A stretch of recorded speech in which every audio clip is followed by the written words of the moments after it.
Hey guys, this is Dom for a new camera comparison video. Samsung's Galaxy J7 Pro raised some brows on our latest comparison video. With the Oppo F3 refreshed for a rematch, we thought that it'd be wise to throw in the Samsung Galaxy A5 2017 and Sony's Xperia XA1 Ultra for another camera comparison. Do note that everything was left in their respective auto modes and all images were taken at the highest possible resolution that the phone allows. For a more detailed image presentation, kindly visit our website to help you more on what smartphone to get. Before we get to the actual comparison, here's a quick rundown of each phone's camera specifications. Now then, let's get to it. Starting with the daylight assisted shot, we'd see here that the J7 Pro produces the most exposed image out of the box. The newcomer, which is Sony's Xperia XA1 Ultra, produced the one with the most contrast and most saturation.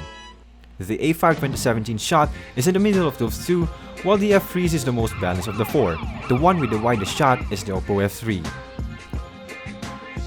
Upon closer inspection, the J7 Pro actually produced the least detail, which was disappointing. The A5 2017 and F3 is tied in that department, and the colors of the XA1 Ultra shot is actually level with the others except the J7 Pros. I find it weird that the J7 Pro had these shots considering my recent comparison video of it and the Oppo F3. Next up is another daylight assisted shot with a focus on the security bank signage. All shots are overexposed and differences are not that plenty compared to the previous shot. Surprisingly, the J7 Pro produced the one with the most contrast for this image, and it is actually the XA1 Ultra now that has the most exposed shot. Also, the J7 Pro has the most vivid shot with the most controlled whites. Moving into nighttime, I switched to the J7 Pro and A5 2017's respective night modes. Focus was left on auto for all four. The scales tipped in favor of the J7 Pro since it remained the most faithful without overblowing details and exposure. The XA1 Ultra gets points for being able to light up the majority of its take. Detail-wise, there's not much to go on since all went for the highest ISO possible with luminance in post. Focal point was hard to find since I can only imagine that their apertures are turned down to the lowest. Moving indoors, we now move to a macro shot presenting Spider-Man and Darth Vader. Focus is on Spider-Man's face.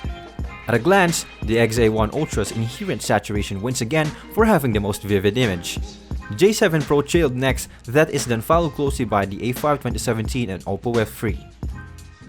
Zooming in reveals the various differences in details.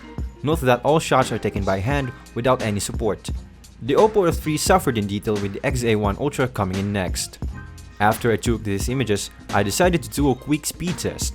Final focus is still on Spider-Man.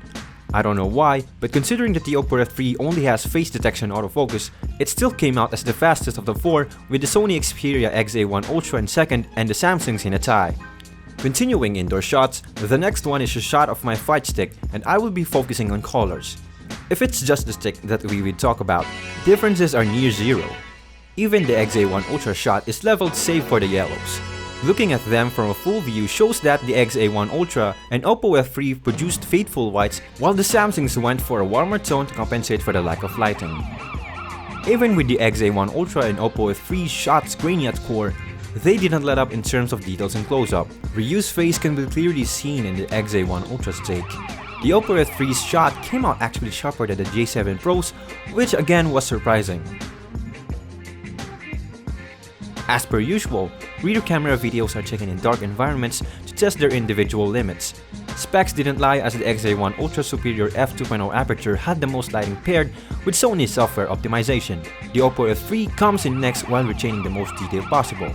It is also the fastest out of the four when it comes to on-the-fly focusing.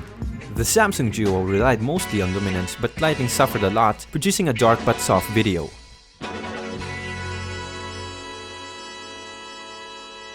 Finally, onto the front cams. Under daylight, the Xperia XA1 Ultra's contrast control and saturation was king for keeping my skin tone accurate. However, for some reason, the selfie I took with it was still shaky despite its optical image stabilization. In the details department, the F3 headed it. Both Samsungs produce shaky images akin to the XA1 Ultras. Mind you, these were taken during the middle of the day, so shutter speeds in my estimation are supposed to be quicker than 1/150. Software maybe? I don't know. After letting the sun set and moon rise, things weren't still looking good for the A5 2017 and J7 Pro. Sure, grain was eliminated for either, but it didn't do as well as the XA1 Ultra in lighting. The Oppo F3 proclaimed its faithfulness again while providing the most suitable lighting. The XA1 Ultra gave a rather yellow-heavy shot, which I find unsettling. Talking about wide selfies, only the XA1 Ultra didn't have the capability to do so. However, in both well-lit and nighttime conditions, the A5 2017 and J7 Pro's wide selfie feature failed to even complete the image. The Oppo F3 did well with its secondary 16-megapixel front camera that does well enough in the way of capturing more. And on to the last segment, front camera video. I find that the A5 2017 and J7 Pro's takes are the best ones from this. While the XA1 Ultra's details and stabilization are notable, the weird skin color it gave me was off-putting again. However, I can only imagine that this might be due to a fast shift in lighting because these were taken under direct sunlight in a cloudy day. The Oppo F3's effort is commendable too, but its lack in reds made me look famished and anemic. So, what do you think? Comment or react your selection below based on the results I've gathered and analyzed.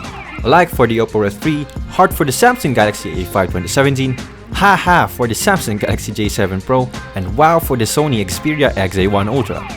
Subscribe to keep tuned to our content since we'll be releasing 4 videos next week.